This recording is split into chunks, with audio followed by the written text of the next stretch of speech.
It takes time to learn how to fly one of these. An RAF Typhoon fighter jet. This one's used at air shows. The rest of the fleet is all about air power against threats. The new F-35, also crucial.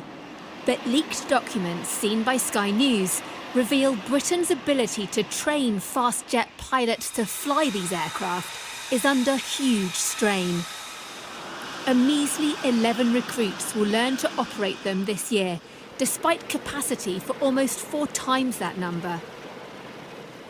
The reasons are complex.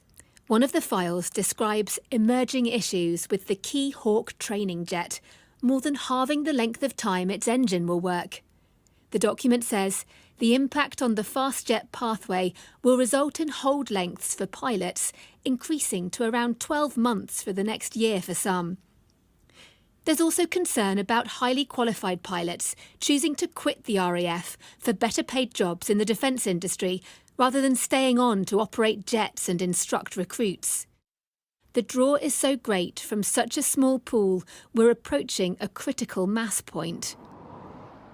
The problems have a ripple effect all the way back to here, RAF Cranwell in Lincolnshire, home to the Officer Training College. Right now, dozens of graduates are effectively flying desks rather than warplanes as they wait for slots to open up on the next stage of their training. Some have been in this holding pattern for so long, they're having to take refresher courses to relearn what they've already been taught.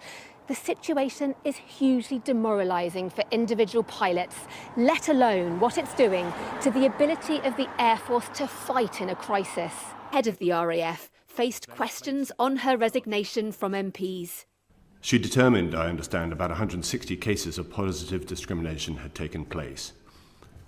And she ended up having to resign, not wishing to go through with this policy. So my question today is, did the wrong person resign?